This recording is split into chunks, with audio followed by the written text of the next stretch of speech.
مجھے اگر میرے گھر میں میرے ماں باپ بھائی بہن ایسا کہنے لگے کون ہے تو، ادھر بیٹھ ادھر بیٹھ، ہم تو تجھے جانتے ہی نہیں ہیں، اگر مجھے میرے گھر والے ایسا کرنے لگے تو مجھے کیا ہرٹ نہیں ہوگا؟ کیا مجھے تکلیف نہیں ہوگی؟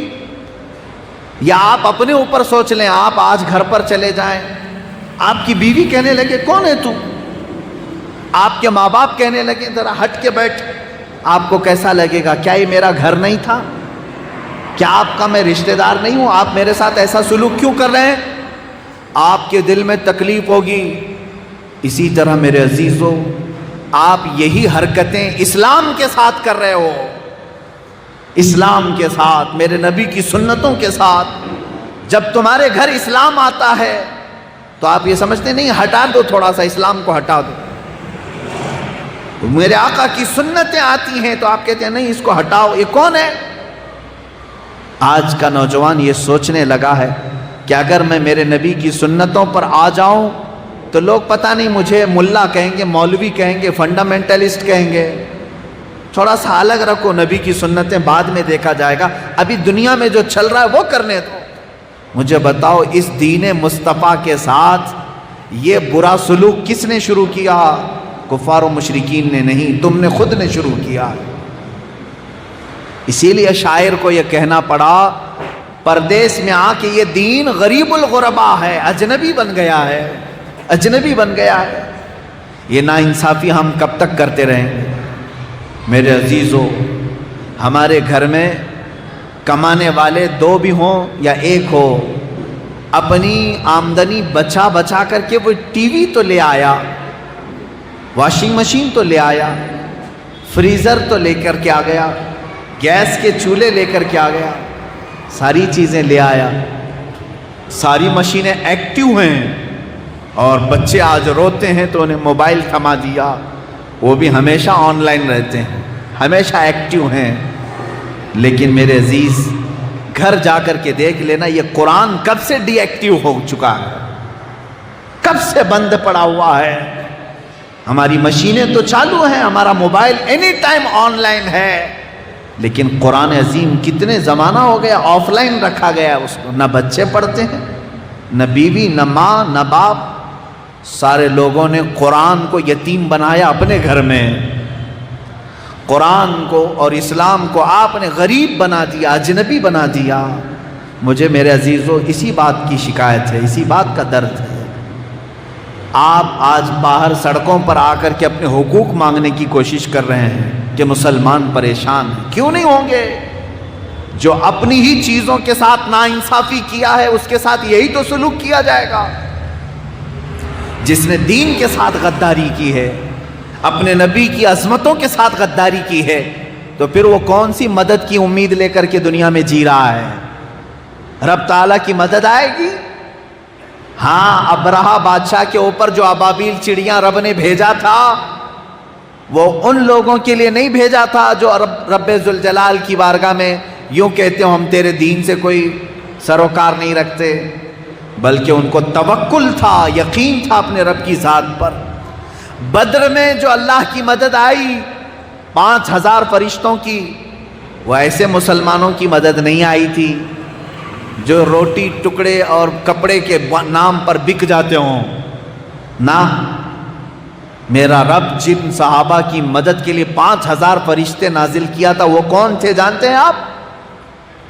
میں ابھی مسلسل کئی دنوں سے ایک ہی واقعہ پڑھ رہا ہوں، جب پڑھتا ہوں میری آنکھیں بھیگتی ہیں، جب پڑھ رہا ہوں۔ اے نبی پاک، کون سی فوج آپ نے جمع کر لی تھی؟ کون سی فوج تھی یہ صحابہ کی جو فوج تھی؟ میں آج آپ کو بتاؤں گا تو آپ کو بھی دل مچلنے لگے گا میرے عزیز۔ جس کا ضمیر بیدار ہے وہ ضرور کپکپی محسوس کرے گا۔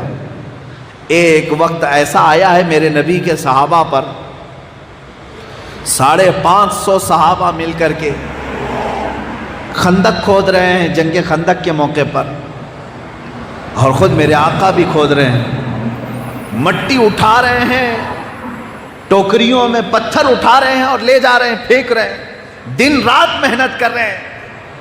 کھانے کے لیے کیا تھا ان کے پاس؟ پورا دن گزر جاتا کھانے کی کوئی چیز نہیں. اور ادھر جو لشکر آیا تھا 25,000 کا لشکر آیا ہے مشرکین کا، یا 10,000 سے زیادہ کا لشکر آیا ہے.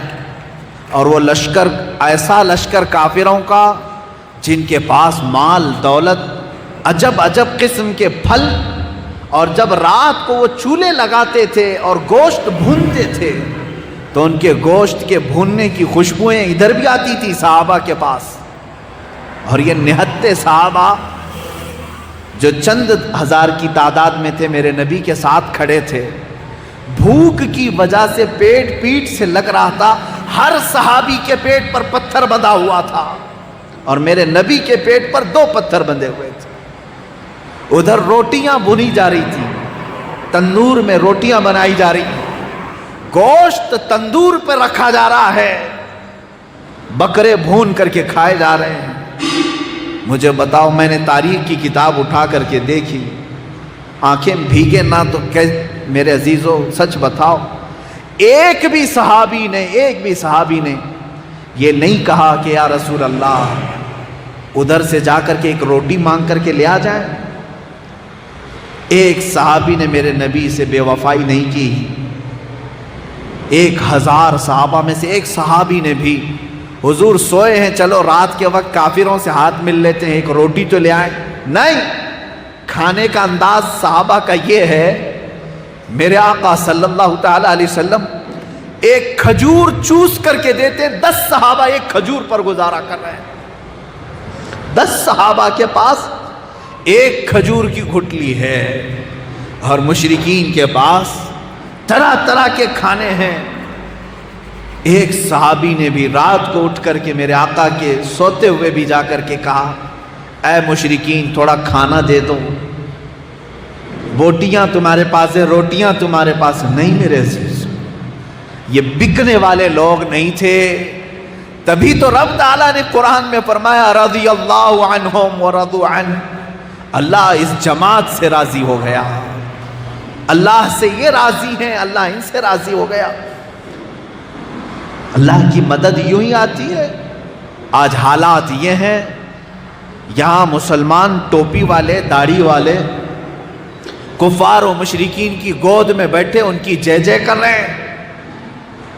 ابھی الیکشن آئے گا تو دیکھنا کہ کون کس کی پارٹی میں کتنے لوگ ہیں. تمہاری داڑیاں تمہاری ٹوپیاں محض دکھاوے کی ہو جائیں گی. جب تمہارے سینے کے اندر اسلام نہیں آ سکا تو پھر تمہارے ظاہری اسلام سے اللہ کی کوئی مدد نہیں آنے والی ہے. ایک بات یاد رکھ لیں، ایک عام انسان کی طرح جیو گے، بس دنیا سے ویسے ہی چلے جاؤ گے. قیامت کے دن میری یہ بات یاد آئے گی، کہیں ایسا نہ ہو جائے کہ اسلام بھی کہہ دے کہ میں اسے نہ پہچانتا ہوں نہ میں اسے جانتا ہوں، اس لیے کہ دنیا میں کبھی یہ مجھے اپنے گھر میں آنے نہیں دیا، اپنے بچوں پہ آنے نہیں دیا، اپنی بیوی پہ آنے نہیں دیا، تو میں آج اس کو نہیں پہچانتا ہوں. سچ بتاؤ اے نوجوانوں، اگر تم مسلمان ہو تو پھر اسلام کو اپنے گھر میں آنے کیوں نہیں دیتے؟ اسلام کو اپنی چوکھٹ سے باہر کیوں بھگاتے ہو؟ اگر تم سچے مسلمان ہو تو اپنی بیویوں پہ اسلام آنے کیوں نہیں دیتے؟ اسلام کو کیوں اپنے گھروں سے باہر بھیجتے ہو؟ کیا ہم اسلام کے ساتھ یہ ناانصافی کا سلوک نہیں کر رہے ہیں؟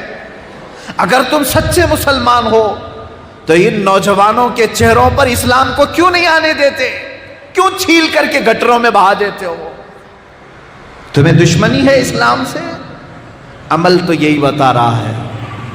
اگر تم اپنے بچوں کو اسلام سے محبت کرتے ہو تو ان کے ہاتھوں میں اسلام کیوں نہیں آنے دیتے؟ قرآن کیوں نہیں آنے دیتے؟ کہیں تو ہے. اسی لیے اقبال نے کہا تھا، خرد نے کہہ دیا لا الہ تو کیا حاصل، دل و نگاہ جو مسلمان نہیں تو کچھ بھی نہیں.